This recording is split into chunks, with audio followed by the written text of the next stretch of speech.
December 2nd, 1943. Allied Forces Headquarters, Bari, Italy.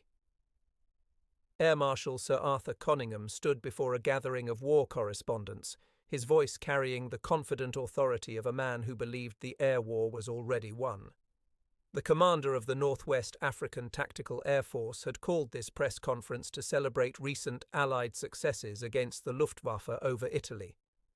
With characteristic British understatement masking his deeper conviction, Conyngham delivered words that would soon prove tragically premature. "I would consider it as a personal insult if the enemy should send so much as one plane over the city," he declared, gesturing toward the bustling port visible through the headquarters windows. The assembled journalists dutifully noted his confidence.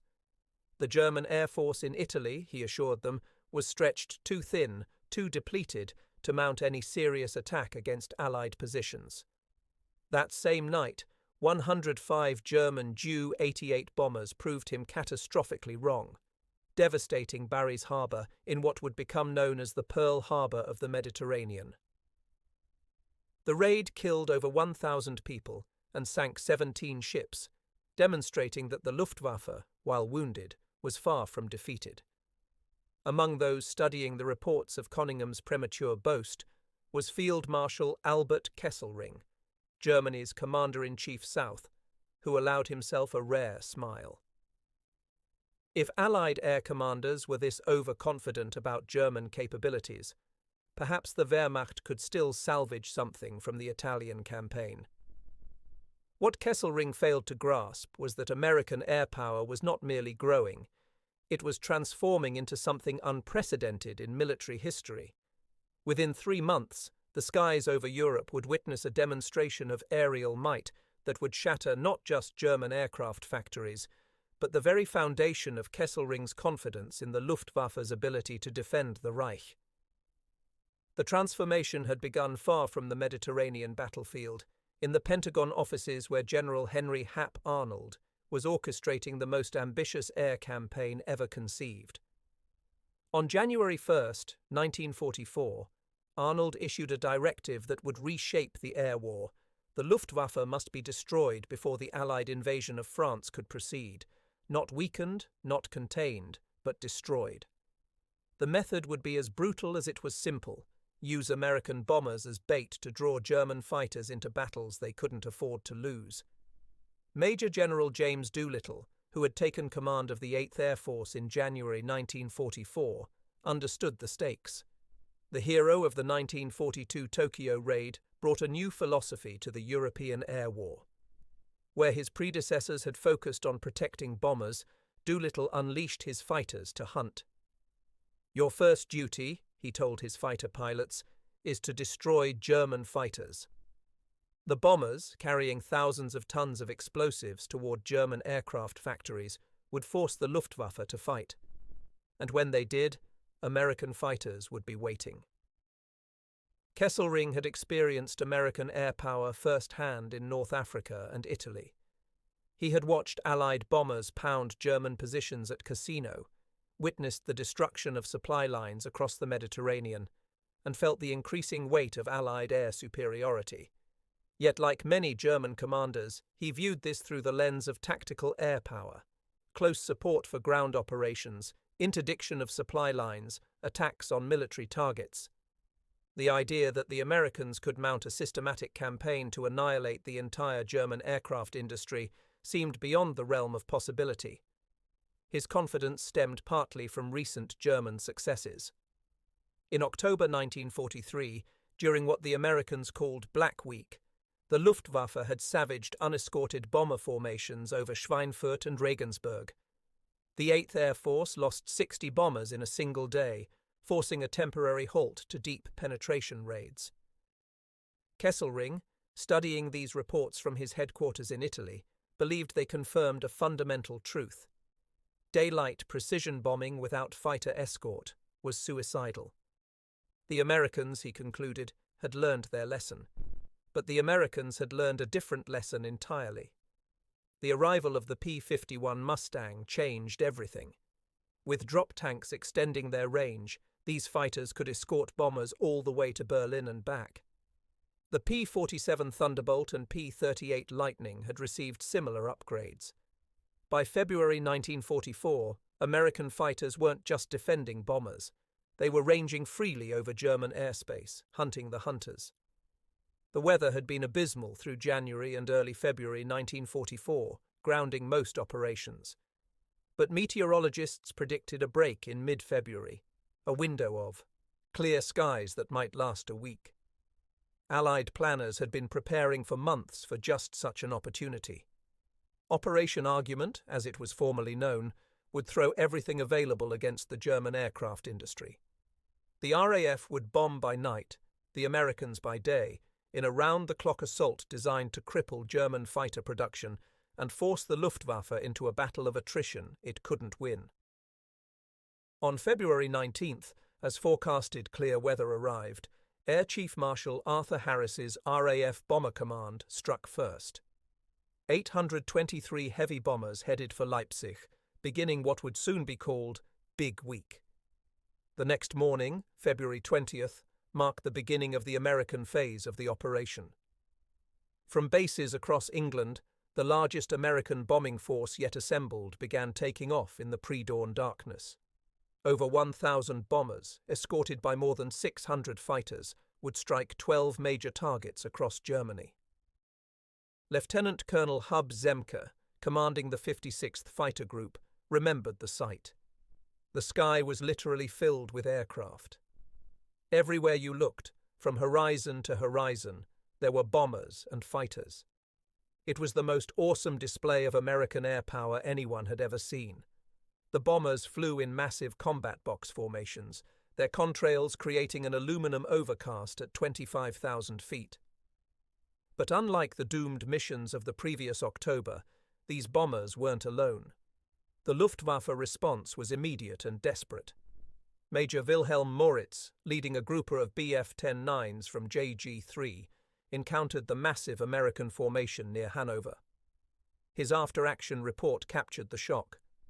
We expected the usual bomber stream, maybe 200 or 300 aircraft. Instead, the sky was black with them. And fighters, American fighters everywhere. They bounced us before we could even approach the bombers. We lost 4 aircraft in the first pass. The new American tactics proved devastating. Instead of staying close to the bombers, P-51 squadrons ranged ahead and to the flanks, setting ambushes for German interceptors. When Luftwaffe fighters dove through the bomber formations after their attack runs, American fighters were waiting below. Kesselring, monitoring reports from his headquarters in Italy, initially dismissed the raid as an anomaly, a maximum effort that the Americans couldn't sustain. He had seen similar circus operations before, where the Allies threw everything available into a single massive raid for psychological effect. The losses would force them to pause, to rebuild, to reconsider. But February 21st brought another 1,000 American bombers, this time targeting Brunswick and other aircraft production centers. The Luftwaffe's twin-engine destroyer force, equipped with heavy cannon and rockets specifically designed to break up bomber formations, suffered catastrophically. These Bf-110s and Me-410s, deadly against unescorted bombers, were sitting ducks for American fighters. Unteroffizier Hans Müller, a gunner in a Bf-110 from ZG-26, survived to describe the experience. We had trained for years to attack bombers. Our heavy armament made us slow, but against bombers, that didn't matter. But these new American fighters, they were on us before we could even form up for our attack run. It was slaughter. On February 22nd, bad weather forced modifications to the American plan, but even reduced operations claimed 41 German fighters. The respite was brief. February 24th saw the full weight of American air power return, with over 900 bombers striking aircraft factories at Schweinfurt, Gotha, and other critical sites. That night, 733 RAF bombers followed up on the same targets, giving German repair crews no time to recover. The loss rate was becoming catastrophic for the Luftwaffe. Captain Adolf Galland, General of Fighters, reported to Göring that the Luftwaffe was losing experienced pilots faster than they could be replaced. "We're trading irreplaceable veterans for new American pilots who arrive better trained each month," he warned. The training programs, already shortened to meet frontline demands, were producing pilots with minimal flight time compared to their American counterparts. February 25th marked the climactic final day of Big Week. The 8th Air Force dispatched 754 heavy bombers against Regensburg, Augsburg, and Fürth, while the 15th Air Force struck from Italy. The Luftwaffe, despite losses that would have crippled it just a year earlier, rose to meet them. It was their last major coordinated defense of the Reich. Major Heinz Baer, one of Germany's leading aces with over 200 victories, led his Gruppe from JG-1 against the Augsburg strike force. His experience that day exemplified the Luftwaffe's plight. The bomber stream stretched from horizon to horizon, at least 700 flying fortresses and liberators. We were 8 fighters against hundreds, but worse were their escorts: Mustangs at altitude, Thunderbolts on the flanks, Lightnings below. Every time we attempted to form up for an attack, they were on us. We couldn't get near the bombers. The statistics from Big Week told a stark story. The Americans had flown over 3,300 bomber sorties, dropping 10,000 tons of bombs on German aircraft factories. They lost 226 bombers and 28 fighters, heavy losses by any measure. But they could replace these losses within 2 weeks. The Luftwaffe lost approximately 355 fighters, roughly a third of their available force, and more critically, nearly 100 experienced pilots, including many irreplaceable veterans. These losses they could not replace. German fighter production, despite the bombing, actually increased in 1944 through dispersal and rationalization. But factories couldn't manufacture experience. The pilots lost during Big Week had averaged hundreds of combat hours each. Their replacements were novices with minimal training. The qualitative edge that had allowed German pilots to inflict disproportionate losses on Allied bombers was gone forever. The transformation was immediate and visible. In January 1944, the Luftwaffe had contested nearly every American raid, sometimes effectively. By March, entire bomber streams flew unmolested to their targets. When German fighters did appear, they were often flown by novices who fell easy prey to American escorts. The kill ratios reversed dramatically. Lieutenant General Ira Eaker, commanding the Mediterranean Allied Air Forces, noted the change in his sector as well. In January, the Germans would scramble 50 fighters to oppose our missions over northern Italy. By April, we were lucky to see a dozen, and those usually avoided combat unless cornered. The Luftwaffe was hoarding its remaining strength, avoiding battle unless absolutely necessary. The impact extended beyond mere numbers. The psychological effect on German pilots was devastating. Oberleutnant Wolfgang Fischer, who survived Big Week flying with JG-11, recalled, "Before February 1944, we attacked. After February, we survived. The sky belonged to the Americans. We flew only when ordered, knowing that each mission might be our last. The enthusiasm, the confidence, it died during Big Week." For Kesselring, watching from Italy, the implications were clear but difficult to accept. The Allied air forces he faced weren't just supporting ground operations, they were systematically destroying Germany's ability to defend its airspace.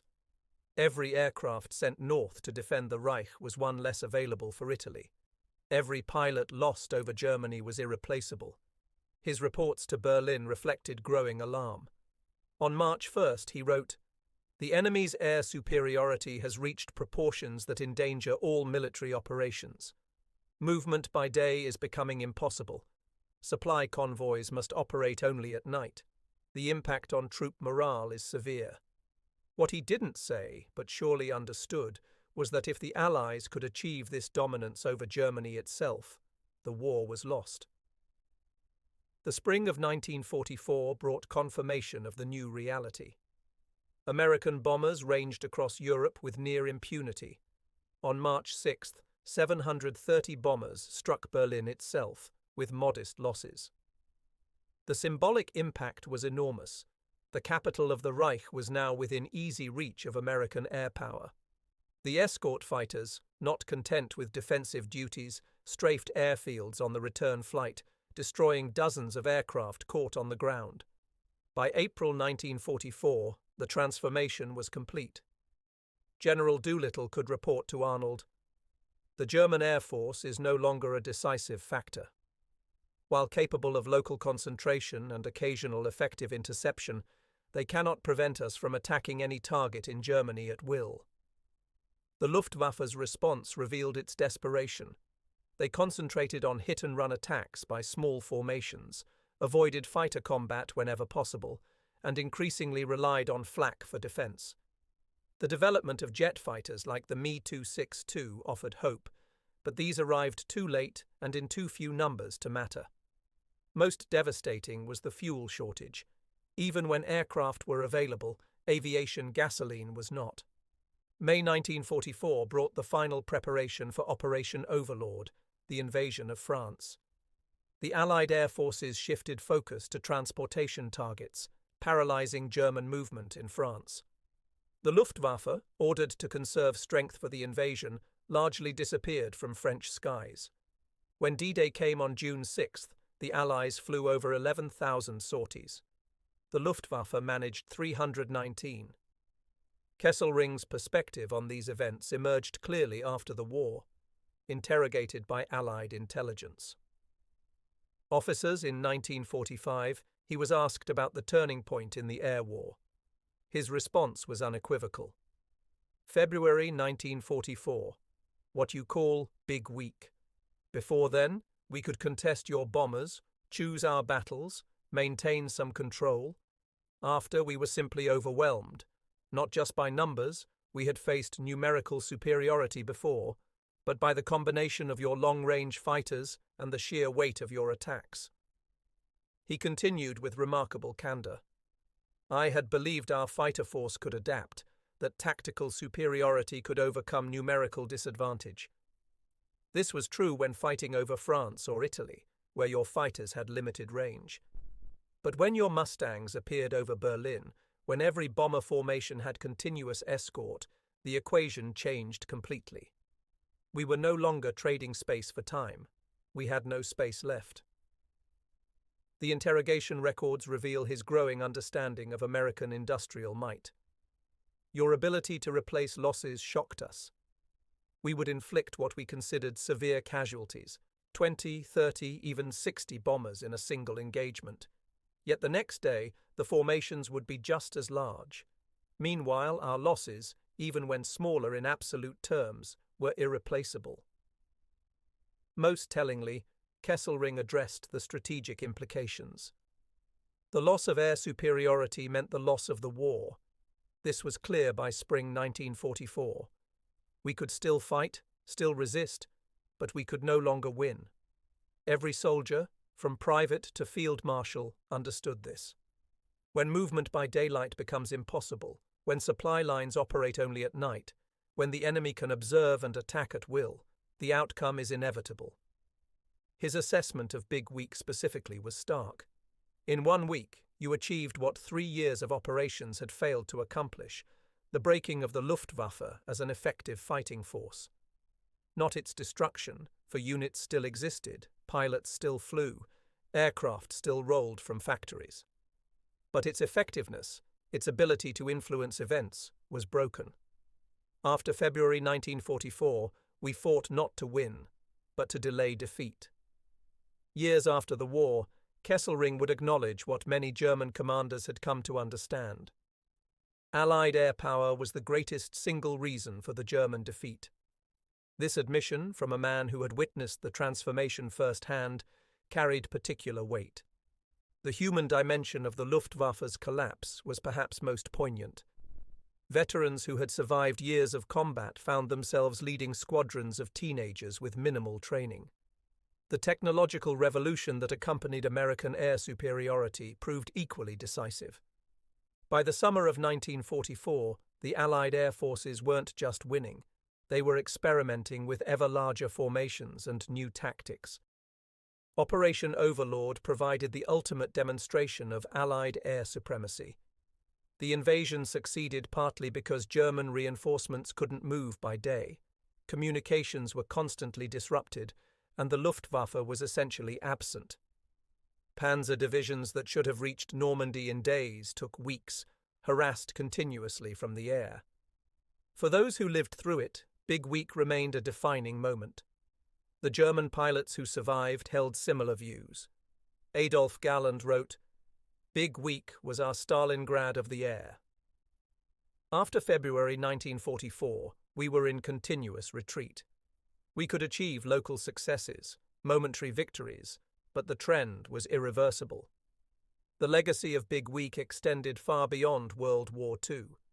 It demonstrated that air power could be decisive when properly employed, that quality must be backed by quantity, and that technological superiority without the means to employ it effectively was meaningless. From Kesselring's initial underestimation of Allied air capabilities to his final admission of their decisive impact, his journey paralleled that of the German military as a whole. The Field Marshal, who had underestimated American air power, lived to see it reshape not just the war, but the entire post-war world. The transformation from confidence through growing concern to final acceptance became Germany's story, a defeat administered by thousands of American aircraft that turned European skies into an Allied domain, leaving the once mighty Luftwaffe a broken force unable to defend the Reich it had sworn to protect. The consequences of Big Week rippled through every remaining battle of the war. In the Ardennes offensive of December 1944, German forces could only move at night and in bad weather. During the Rhine crossings of 1945, Allied aircraft operated as flying artillery, obliterating German positions with impunity. The final collapse came as American fighters strafed anything that moved on German roads, while bombers reduced entire cities to rubble, without encountering a single German interceptor. Kesselring, who had dismissed American air power in 1943, lived to see that same power reshape the map of Europe. The Luftwaffe that had terrorized Warsaw, Rotterdam and London died in the skies over Germany during 5 days in February 1944. Not with a final climactic battle, but through a systematic destruction that left it unable to protect the very nation it was created to defend. In underestimating American air power, Kesselring and his fellow commanders had sealed Germany's fate, proving that in modern warfare, whoever controls the skies controls the outcome of the war itself.